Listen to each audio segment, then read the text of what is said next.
Rice terrace की parking में पहुंच गए हैं हम और अभी यहाँ पे स्कूटी पार्क की है हमने। English.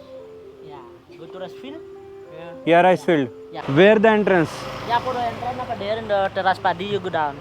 There in the, Terrace paddy, you go down. Okay. So 1 ticket how much? For 120. For 125. 25,000 for 1 person. Yeah. 50 Okay. for 2. 50 फॉर 2। Yeah. Okay and only 1 entrance? 7 for the entrance rice terrace. 7 for the entrance.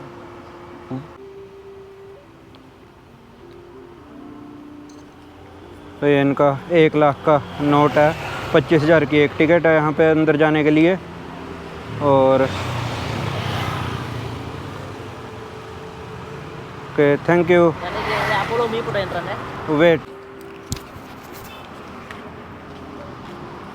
अभी ये मेरे को अपने साथ entrance की ओर लेके जा रहे हैं। ये देखो आप, ट्रैफिक भी खुद से कंट्रोल करके निकाल देते हैं। और सारी जगह यही है कि आप अगर रोड क्रॉस कर रहे हैं, कोई भी वहाँ लोकल खड़ा है तो गाड़ी को हाथ दे के रुकवा देता है और आपको ऐसे क्रॉस करा देता है। For the entrance rice terrace. Yeah. This is the entrance. Okay thank you. Thank you. तो स्वागत है भाई आपका ऋषि मार्कंडे जी के खेतों में, उनके राइस फील्ड्स में, जहाँ से उन्होंने 8वीं शताब्दी में एक राइस प्लांटेशन की शुरुआत की बाली में। स्वागत है तेगालालांग राइस फील्ड्स में।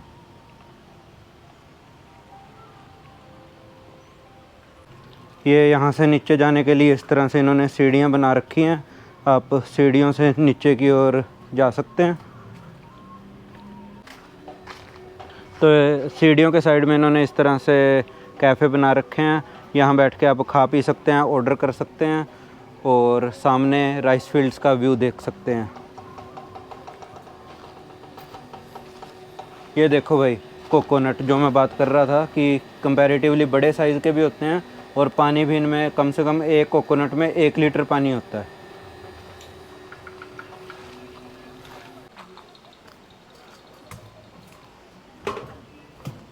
ये यहाँ पे इन्होंने इस तरह से लोहे की सीढ़ियाँ बना रखी हैं और यहाँ आप अपना फ़ोटो खिंचवा सकते हैं इस पे झूले पे बैठ के। पीछे सारा राइस फील्ड्स का सीनिक व्यू आएगा और यहाँ भी इन्होंने सेम उसी तरह से कैफ़े बना रखा है और बैठने के लिए जगह बना रखी है। उन्होंने एरो लगाया हुआ है कि राइस फील्ड्स के लिए यहाँ से जाएं और देखो कितना है, तो थोड़ा नैरो रास्ता, संभाल के चलें। बट ये है कि फिसलन का कोई डर नहीं है क्योंकि मिट्टी यहाँ की उतनी चिकनी नहीं होती। आप पैर रखेंगे आपका पैर फिसलेगा नहीं, चाहे कच्चा रास्ता है, पैर जहाँ रख रहे हैं वहीं जम रहा है। पहुँच गया हूँ मैं ऋषि मार्कंडे जी के खेतों में, उनके राइस फील्ड्स में, जहाँ से उन्होंने एक तरह से कह लो बाली के लोगों के लिए एक नए सोर्स ऑफ इनकम की, एक नई लिविंग की शुरुआत की, जो कि फिर 1980s या 1990s तक उनका एक मेन सोर्स ऑफ इनकम रहा। उसके बाद यहाँ पे टूरिज़्म डेवलप हुआ। 1980s 1990s तक यहाँ सबसे बड़ा सोर्स ऑफ इनकम सिर्फ राइस प्लांटेशन ही था। राइस प्लांटेशन के सहारे ही लोग यहाँ पे गुजारा करते थे और अपना गुजर बसर करते थे। अच्छा, एक चीज़ और नोटिस करो आप, ये सब यहाँ के एक पॉपुलर हॉटस्पॉट्स हैं, फिर भी यहाँ पे कितनी शांति है, कितना सुकून है। ऐसा नहीं है कि टूरिस्ट्स आ रहे हैं, हो हल्ला कर रहे हैं और एक यहाँ के एनवायरनमेंट को ख़राब कर रहे हैं। कितनी शांति, कितना सुकून है यहाँ पे सारी जगहों पे। ये इन्होंने ट्रैक बनाया है सारा राइस फील्ड्स की ओर जाने के लिए।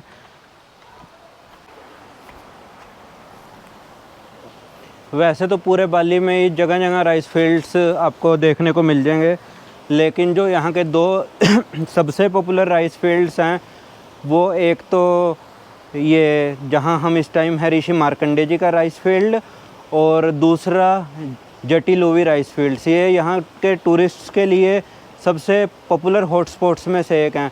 मोस्टली टूरिस्ट जो बाली विज़िट करते हैं उनकी चेकलिस्ट में ये 2 प्लेसेस ज़रूर रहते हैं। और ये यहाँ पे इन्होंने एक नोटिस और अपील लगाई है कि आप एटलीस्ट एक वाटर बॉटल यहाँ के लोकल लोगों से ज़रूर परचेज़ करें। उनके लिए भी एक सोर्स ऑफ इनकम का सहारा हो जाता है और उनकी मदद हो जाती है, क्योंकि यहाँ के लोग इकोनॉमिकली उतने साउंड नहीं हैं और खेती बाड़ी भी उनका एक तरह से कि ये है कि मेहनत ज़्यादा है और आमदन भी उतनी है नहीं। तो लोकल लोगों को सपोर्ट करने के लिए उनसे एटलीस्ट एक वाटर बॉटल ज़रूर परचेज़ करें, यहाँ लिखा हुआ है।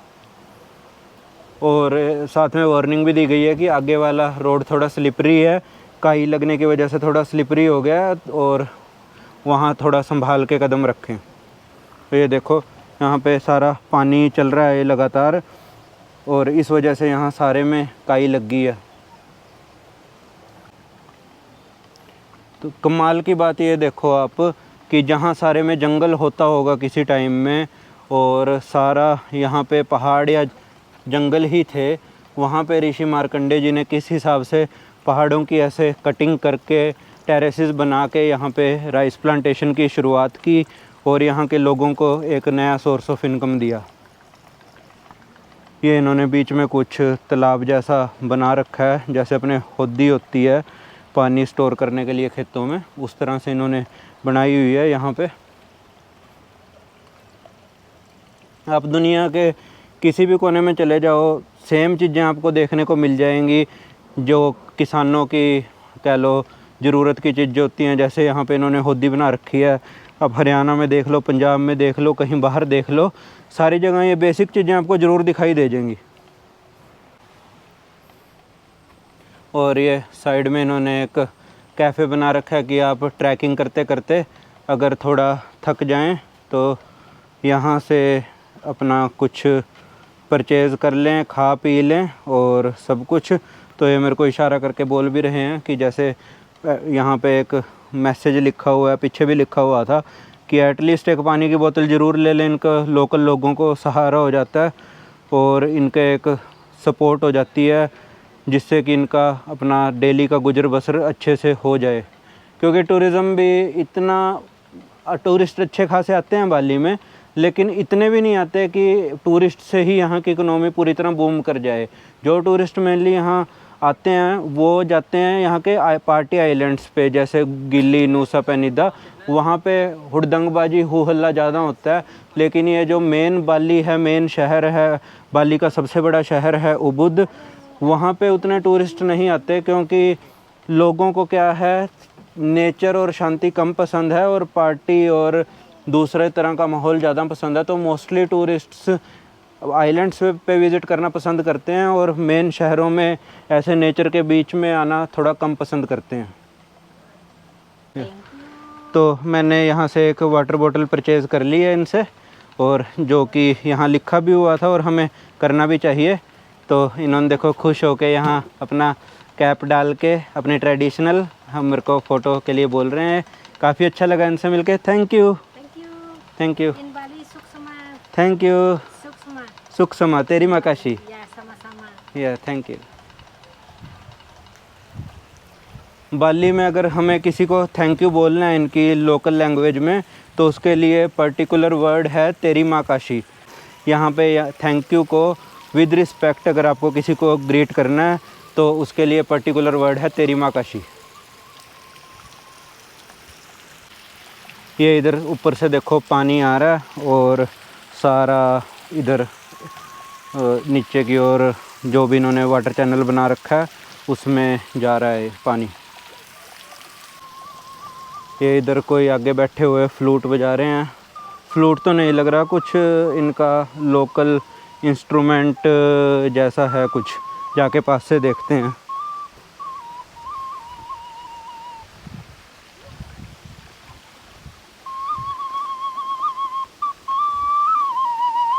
ये तो वही कुछ कछुए की शेप में है और जैसे कछुआ होता है ना, उस तरह की इन्होंने फ्लूट बना रखी है और उसको देखो कितना मधुर वे में सुरीली आवाज़ में बजा रहे हैं। भाई क्या अच्छी आवाज़ निकाल रहे हैं। आवाज़ सेम बांसुरी वाली है और लेकिन शेप कछुए की है।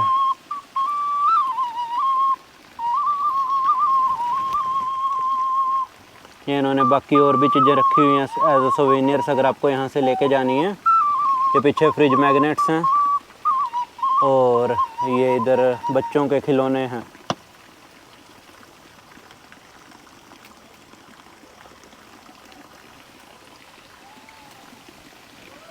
How much for this one? 80. 80,000. This 50. This 50. The fish. This fish 50. Fish 50. Yeah.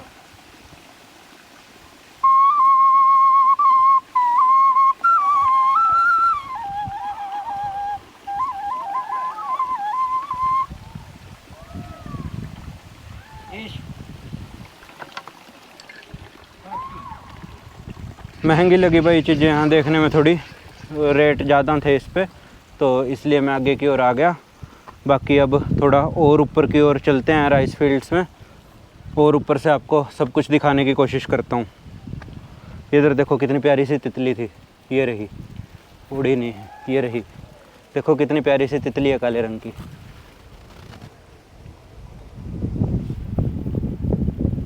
ये देखो, ये रही तितली भी डर नहीं रही, बिल्कुल पास कैमरा ले गया मैं इसके। चलो अब इसको डिस्टर्ब नहीं करते, आगे की तरफ चलते हैं।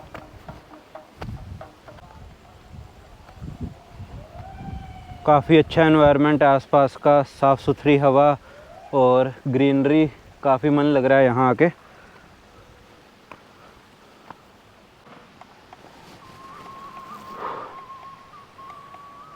ये यहाँ पे इन्होंने इस तरह से ट्रैक बनाया हुआ है सारा कि आप ऊपर जाएं और सारे राइस फील्ड्स में घूम के आनंद लें।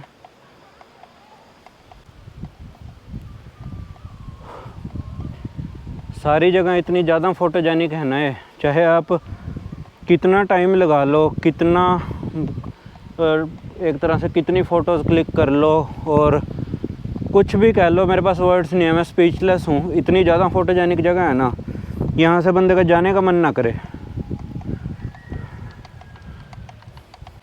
वैसे अगर यहाँ के लोकल लोगों से हम बात करके देखें ना, तो वो एक बात बोलते हैं कि उनके एंसेस्टर्स इंडियंस ही थे, और वो यही बोलते हैं कि हम इंडिया से ही आए हुए हैं पीछे। बाकी देखो इस बात में कितनी सच्चाई है कितनी नहीं, ये तो देखो हिस्ट्री को जानने के बाद, पढ़ने के बाद ही पता चल सकता है। लेकिन उनका जो कल्चर है, ट्रेडिशन है, वे ऑफ लिविंग है, वो सारा एक तरह से इंडियन से मिलता जुलता ही है। और ये सब लोग 90% से ज़्यादा लोग हिंदुज़म को फॉलो करते हैं। पहले हम उस साइड थे जहाँ वो सामने आपको कैफ़ेज़ नज़र आ रहे होंगे, हमने उस साइड से एंटर किया था, और पूरा क्रॉस करने के बाद ये बीच में जो भी स्पेस था, एक तरह से जैसे पहाड़ों के बीच में खाई होती है, वो स्पेस क्रॉस करने के बाद हम इधर राइस फील्ड्स पे आ गए हैं।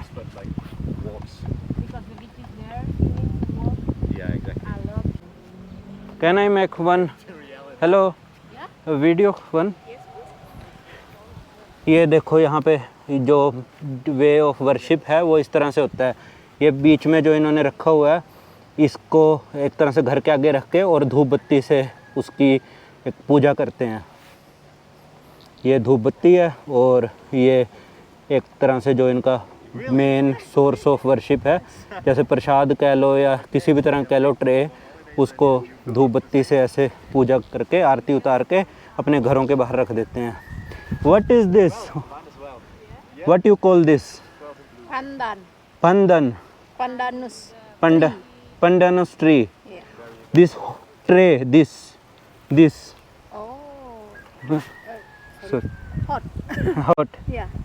This. All? Oh, this one?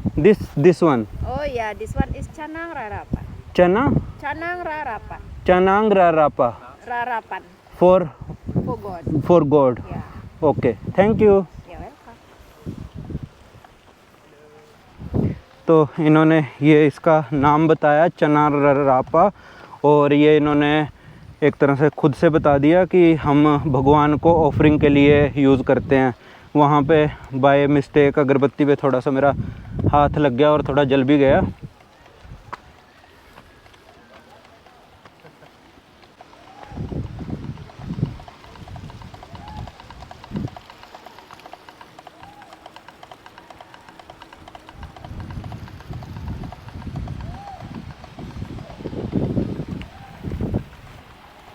अभी बात करते हैं भाई यहाँ की जो सबसे बड़ी खासियत है, जिस वजह से ये सारा एरिया राइस प्लांटेशन और सब कुछ फेमस है और पूरी दुनिया में नाम है इसका, वो है यहाँ का इरिगेशन सिस्टम। ये देखो, ये ऐसे पूरा लाइन वाइज पानी सारे खेतों में भरता हुआ चला जाता है। जैसे मैंने आपको पिछले राइस फील्ड्स में भी दिखाया था, जैसे ऊपर से पानी आ रहा है सारा एक चैनल से, माउंटेन से, और सबसे पहले खेत में जाता है, उसके बाद ये दूसरे में तीसरे में ऐसे भरता हुआ है नीचे चला जाता है। और यहाँ से जैसे पानी नीचे की ओर जा रहा है और ये भरता भरता है बिल्कुल नीचे वाले सारे खेतों को भर के, और जो इनका नीचे नदी का चैनल बना हुआ है उससे जाके ये फिर से ग्राउंड वाटर में मिल जाता है। इन्होंने इस तरह से यहाँ की सारी व्यवस्था की है।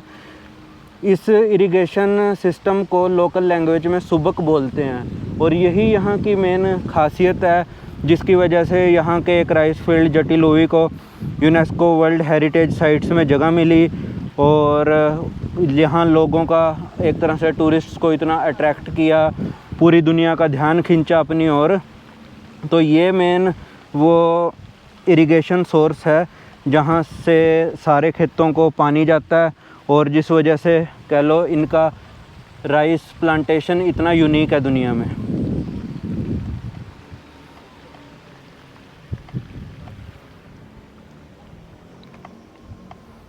भी ट्रैक तो दूसरी साइड रह गया था, लेकिन मैं तो डोल से खेतों के बीच में आ गया क्योंकि आपको थोड़ा पास से दिखाना था। ट्रैक से हम उतना करीब जाके नहीं देख सकते, पास से थोड़ा ज़्यादा पता चलता है। ये अभी मैं फिर से सेम ट्रैक पे वापस आ गया हूँ और ऊपर की ओर जा रहा हूँ।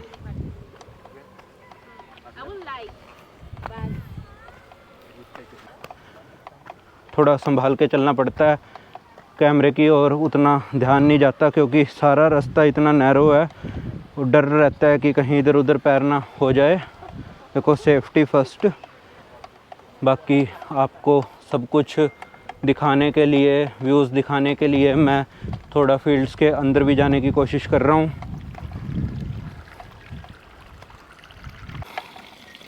ये देखो, सेम ऐसे इरिगेशन सिस्टम, और ऊपर ये पहला खेत है, ये भर गया तो पानी निचले में जा रहा है और ऐसे करते कराते ये सारा नीचे की ओर चला जाएगा।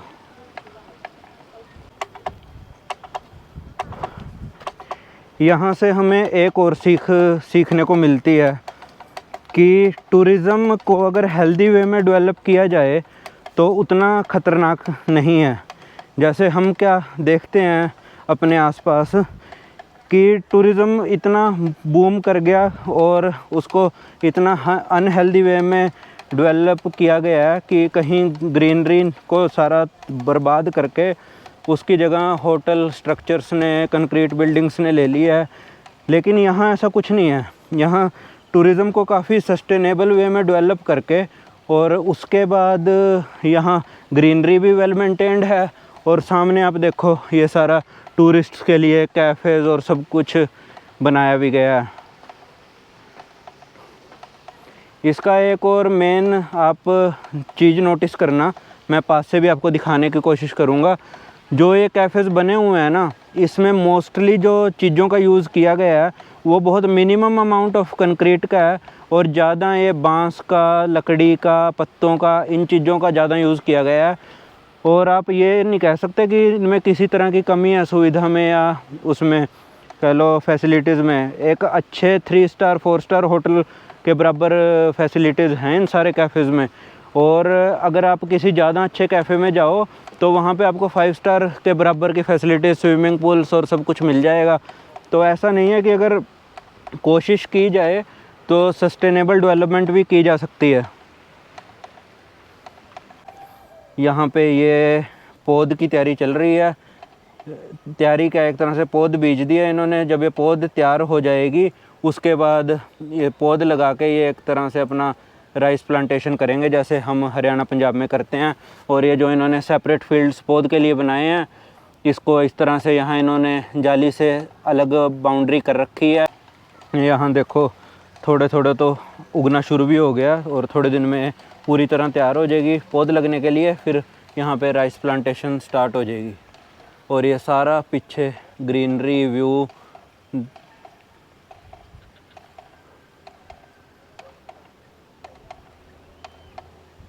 ये इन्होंने हवा का वो चेक करने के लिए एक तरह से इंस्ट्रूमेंट लगाया है कि हवा किस साइड की बह रही है और हवा का प्रेशर कितना है और ऊपर पतंग उड़ रहा है।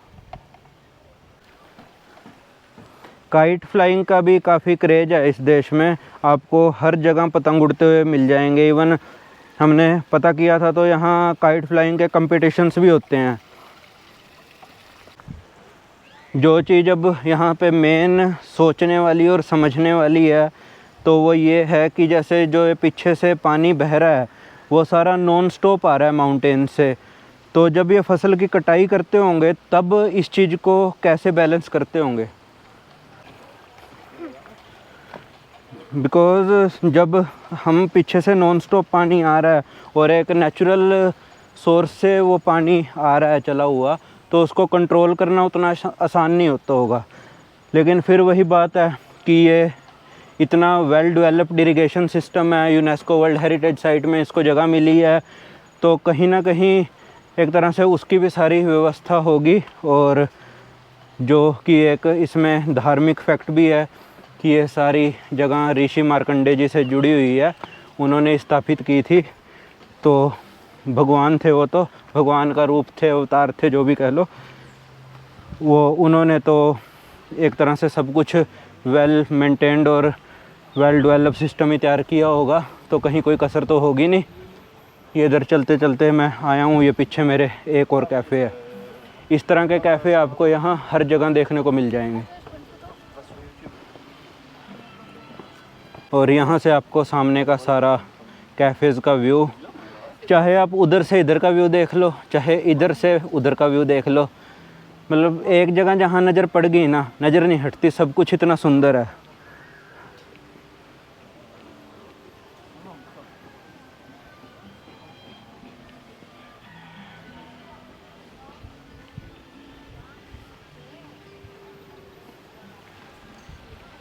तो ये थे हमारे ऋषि मार्कंडे जी के खेत, उनके राइस फील्ड्स। तो मिलते हैं आपसे एक नई वीडियो में, तब तक के लिए थैंक यू मेरी पुरानी वीडियोस को प्यार देने के लिए और चैनल को सब्सक्राइब करने के लिए। जैसे मैंने आपसे रिक्वेस्ट की थी, तो उस रिक्वेस्ट का इतना असर हुआ कि पहले जो 47 सब्सक्राइबर्स थे, तो उसके जस्ट थोड़ी देर बाद मैंने चेक किया तो 87 सब्सक्राइबर हो रखे थे। तो उस इतने प्यार के लिए शुक्रिया। आगे भी अपना प्यार ऐसे ही बनाए रखें, मेरी वीडियोस को शेयर करें, लाइक करें, सब्सक्राइब करें चैनल को।